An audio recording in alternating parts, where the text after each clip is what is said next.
All right. Uh, Today we are joined by my friend, Mr. Aaron White. He's the CEO and co-founder of Outbound.com. Aaron has spent a lot, like as long as I've known him, he's been building products and companies.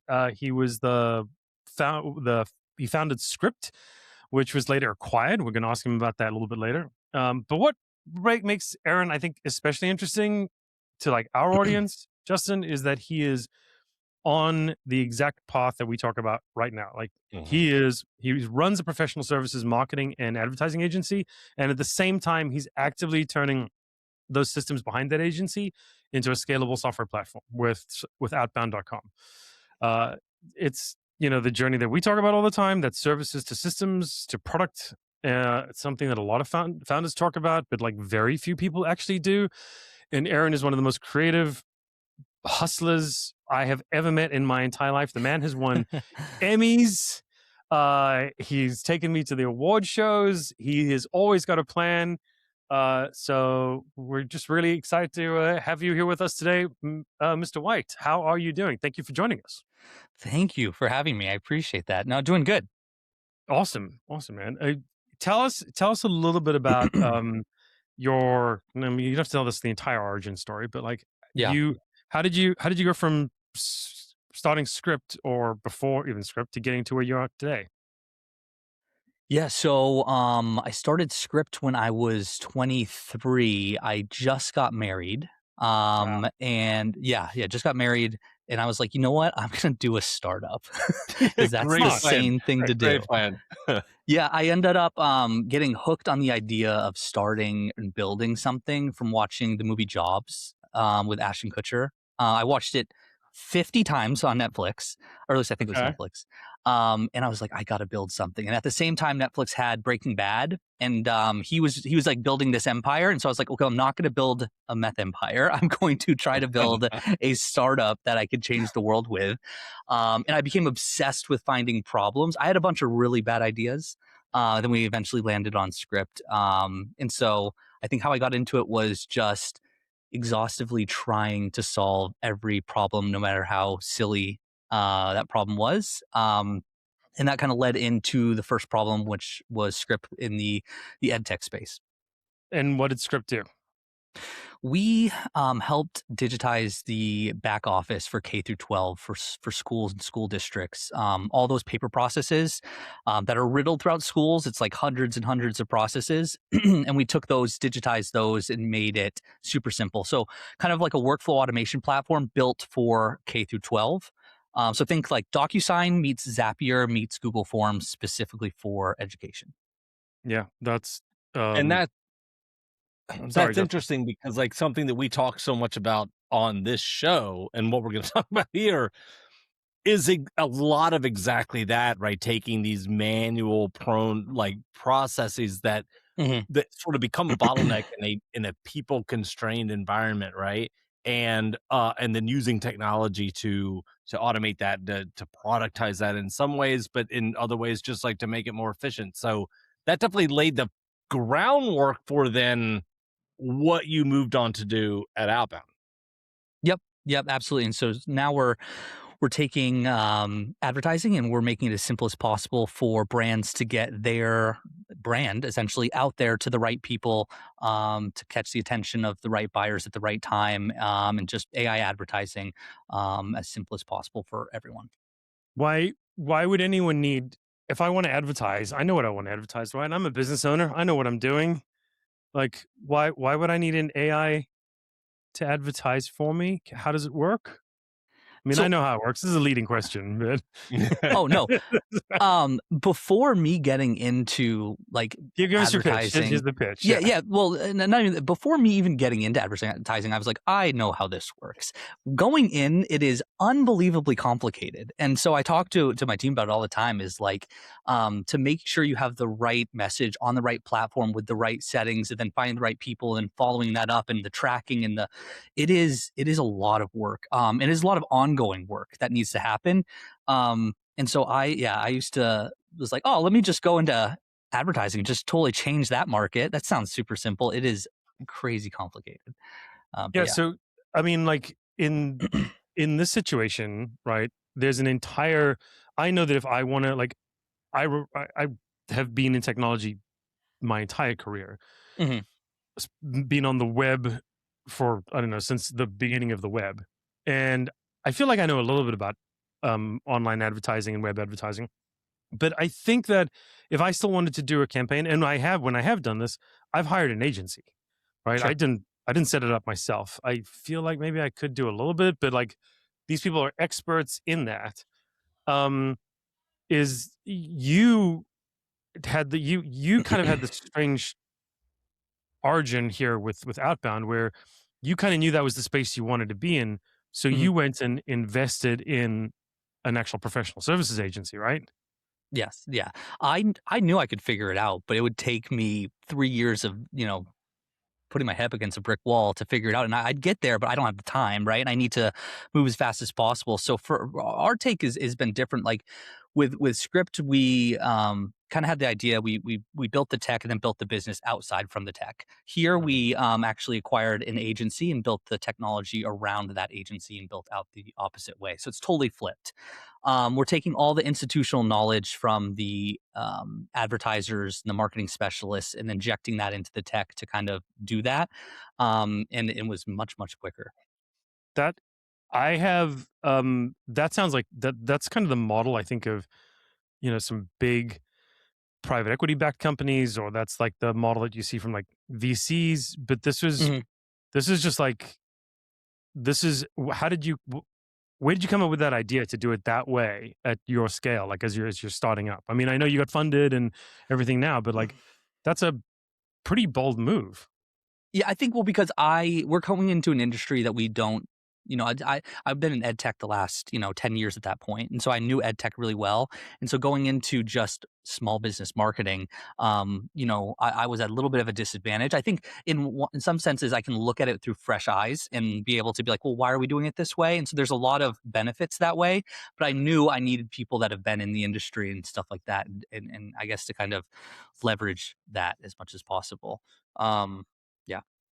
That's cool. So, I mean, like you need the expertise, the systems and the processes before, and you could have, you and your partner can handle the tech, but you didn't, like, you needed to understand the business. That's why you went and Also, bought it.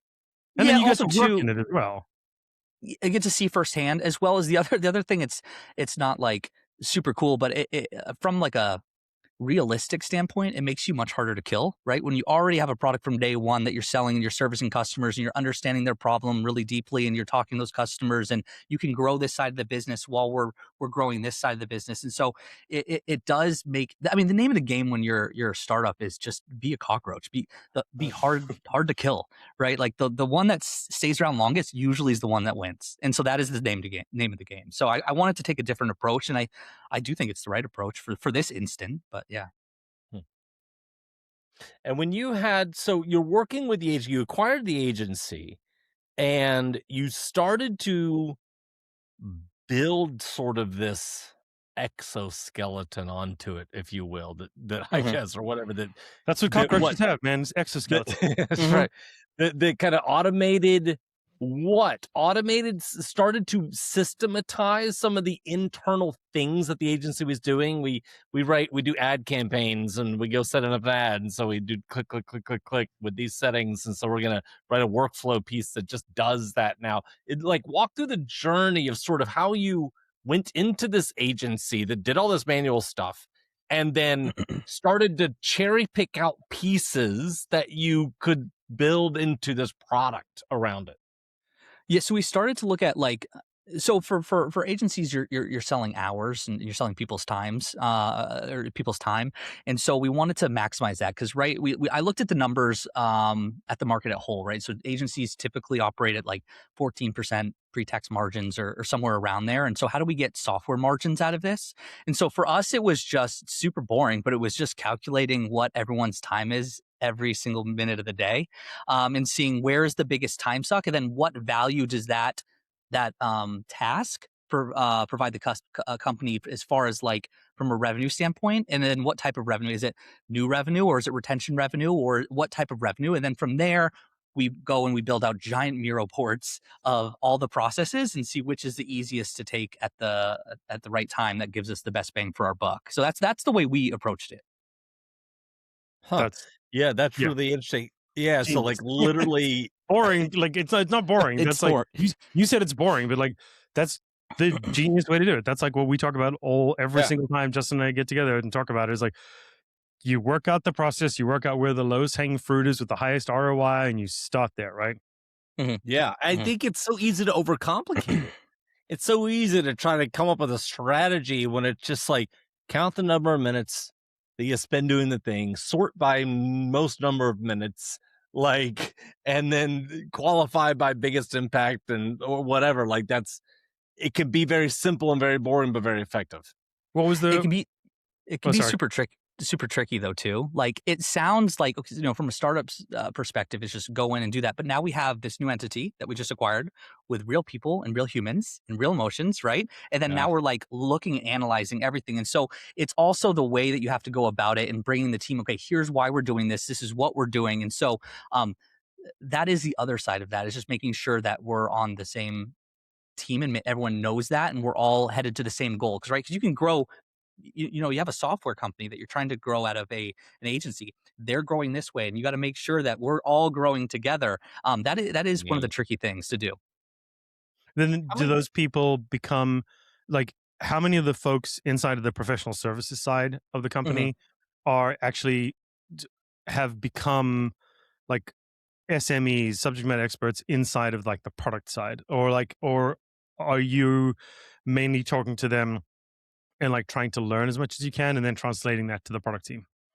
Right now, we're trying to learn as much as we can and transfer that to the product team. So some of them work very closely with product, and have consistent meetings and stuff like that. But yeah, it's kind of where we're at now. So, can you just quickly describe what the product does, like right now? Yes, yeah. So try to make it as simple as possible to get your brand out there, like I said. So we make it so you can make an account, you then type in your website.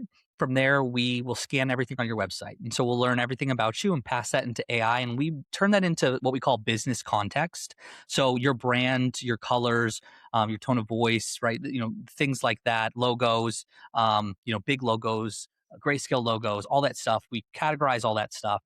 Then we look at your services and then your sub services in there as well. Then we look at your customers and make customer profiles based on who we think you're selling to. Based on data, then also your service areas and your locations. And so we're categorizing everything about your business. And then from there, we ask you just a couple questions whenever you want to launch a campaign. So that is who, what, where. So what customer profile do you want to advertise to? What service area? And then where, essentially. Um, and from there, we will we'll reach out to the ad channel. We'll look at the best keywords for that area that has the best impact for those people. And then we'll generate all the You're campaigns, talking the about ad like groups, and Bing, everything. Google, Yep. whatever. Okay, Yep. like Mhm. search, LinkedIn, that kind of stuff. Yep. That's exactly right. And then we'll handle all that, make the creative, we make the landing pages, spin them up, host them, do all the script, the tagging, all that stuff, and then we have leads go right to a lead board for you. So within about 5 minutes, you can have a campaign up and running and leads ready to come in. That's amazing. S- did you when you started building the product? Um, uh, did you start using it? Did you start using it first internally, like eating your own dog food, or did you try and start selling it to people first? Wait, how do you mean? I'm sorry. Like so when you started building the tools that like now have all been integrated into the product that is outbound.com, Hmm. like did the people on the agency side, the service side, were they using the early versions of those tools to Yes. improve their job to make them automated, or did you like, hey, we're going to go to market first without like actually using this ourselves? No, I see what you're saying. No, yes. So we gave it to them to run all the clients through, right? Scan it through, make a campaign. You also make a campaign, and let's learn and see the difference here. So yeah, we've been having them use those campaigns when it makes sense. Okay. And then, so what do you think so far right now? Where do you see the the benefit and or the distinction in your two types of customers. Well, for your clients and your customers, right? So on the professional service side, you've got clients, and that's probably much more hands-on versus the self-service customers. Mhm. What's the big difference in what they're looking for? Is it a technology adoption thing, or is it like a white glove thing? Where do you think that's going to break in the future? Yeah, right now it's really a function of budget that we see out there, and so we'll see someone's with a smaller budget. They'll just be able to go on the platform, and that smaller budget, we can kind of optimize that really, really well. At least we've seen on some of the tests and some of the things that we've done. And then some of the higher end clients wants, honestly, they want more communication with us. They want to talk. Hey, what's going on? They want a human to talk to, and so those are more the enterprise clients. Gotcha. Okay. Well, I mean, that's do you think that's going to be kind of the way that everything goes one day? Is like you're going to pay extra for the human? I think so. I Like, think so. Right, yeah, everything is bot first, human yeah, that's the human layer is always the gold tier. Yep. Yeah, I 100% think so. I mean, especially then, like, what level of human, right? Like, how much access do you want? Do you want the? Because I mean, we've noticed this too. Like over the last 10, 15 years, customer service was like you send an email, you wait 24 hours for your response. And that was like that's the gold standard. Now, I mean, we have some clients that are like, we need to talk to you within every 30 minutes. So we have to bring them into a Slack channel and stuff like that. And so level of support has been risen, I think, in even the last 5 years, to be honest. and do you think that's because of like automation, or do you think that's because people's expectations have changed? I think What's driving that? Comp- competition. I Oh, just okay. think everything is rising. I mean, back in like 15 years ago, you could start with an MVP and like you could get away with only having X amount of features. Now, if it doesn't have full identity and access management and all this stuff, people are like, oh no. You're And so like done. Yeah. the bar has been risen on whether it's customer service, whether it's product, whether it's anything. It's is unbelievably competitive. Mhm. Yeah, well, Oh, I think as it gets less and less expensive to build that stuff, right, it becomes more table stakes. Hmm. Yeah, and then people start to expect it, right? People go from one product to another product, they just expect a similar level of service, and you're right, like, competitively, if it is possible to give service within minutes, then the market will go toward that because some competitor somewhere that the customer is gonna interact with is gonna have that experience, and they're gonna Yep. look at you and go, "Why am I not having that experience with you?" You Hmm. know? And, yeah, yeah, And I mean, you I look at Facebook from like what 20 years ago and the amount of features that it had to like all the things that Facebook does now. It's a marketplace. It has like games inside. It has all these things. And so we use Facebook and Instagram on the daily, and we're just desensitized to all the amount of tech that is in this device, mhm, even our iPhones. And so when we see new software come out, we're like, well, why can't you guys do that? You know? right. yeah, yeah. We feel you there. It's like, why doesn't this have like an audit trail system built in from like? Yeah, just Wait, do it. is that needed for day one? Then why do you build it at day one? So I guess that leads me to like another question, which is, um, how long have you been building this thing? How long have you been working on it? Um, and has the speed of your development gotten faster with new technologies? Is it about the same? Like, We've been building a couple years now, and the crazy thing is just in the last like honestly, just in the last few months, but I mean 6 months really, but in the last few months, it has just the amount of productivity you can do from an engineering side and product side with just different AI tools is it's scary. It's crazy how much work you can do. Um, and you're seeing that too with some of the out in the tech industry with some of the, people are letting half of their company go, and it's mostly on the engineering side because they have one engineer can do like 10 times the work. It is unbelievable now. So yeah, we've been cranking out more stuff lately than we've ever done in the past. do you think that is so let me ask you the question a different way. If you were starting out today, let's say you were Yeah. an agency owner doing something else other than what you do now, is this the best time ever to build something? Or I mean, or is it already too late? Is whatever you're Well, working this on, is it already being done by somebody else? No, I think you have to compete. Like, you have to lean into this stuff. And I don't think it's too late by any means. I think like now is the time where you have the most resources to do anything you can think of. And so, yeah, I would say now is the time. Definitely not too late. Yeah.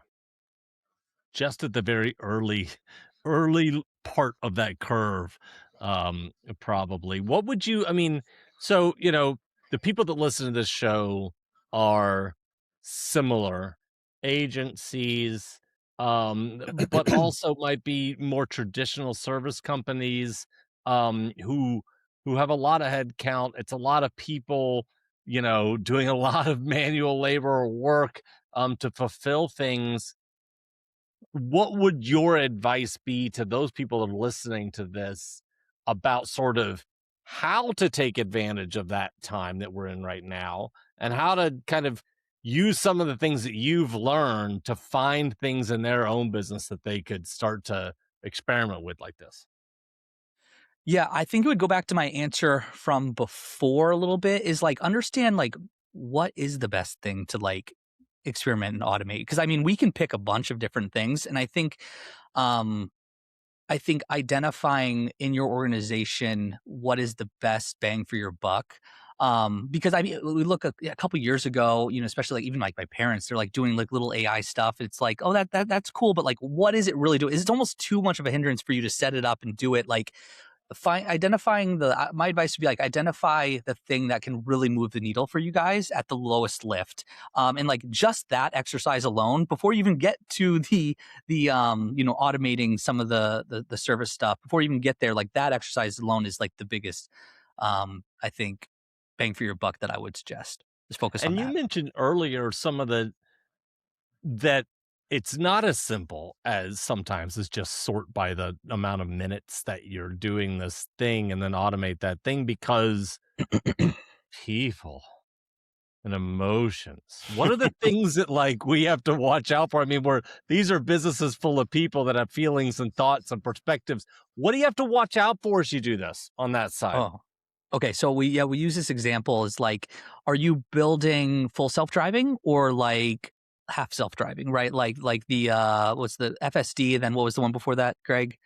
Not I full know, not self-driving, yeah, the other full one. Yeah. driving, like The assisted. Yeah. semi-autonomous, assisted, lane detection. Like Lane they call it like control, lane level assist. 1 Yeah. through level 5 autonomy, right? Yeah, yeah. What are you building and what are you selling to somebody? Especially when you need buy-in from those people to do it. And so, like, I understanding the human emotion behind it is really interesting. And like, so for instance, a lot of times, like, are we building a service or are we building a tool? So, are we building a service to replace the person because it just does it from A to Z? And like, hey, look, now you don't need to spend money here and you can do this. That is scary to people. I mean, it's scary to anybody. Or are you building a tool that helps assist them to do their job better? And like, identifying which one we're doing, and which, because it means vastly different things to people, to be honest. Mhm. So wait, how does somebody decide which one they want to do? So, for instance, well, I think sometimes that's a marketing problem. But like for instance, we just talked about outbound.com. These are all You know, marketing problems, aren't For they? you, I know everything is a marketing problem. Yeah, that's your lens on the world. Yeah, yeah. I mean, it's just like how we're presenting it. Are we presenting, hey, this is going to eliminate your job? It makes you have now time to do other things. Like that is just like such a scary thing to come across. And I think you see that in other industries as well when new technology gets put out there. Or is it like you're coming alongside them and making them the hero? Hey, no, this job makes what you do more significant and better. And I think, yeah.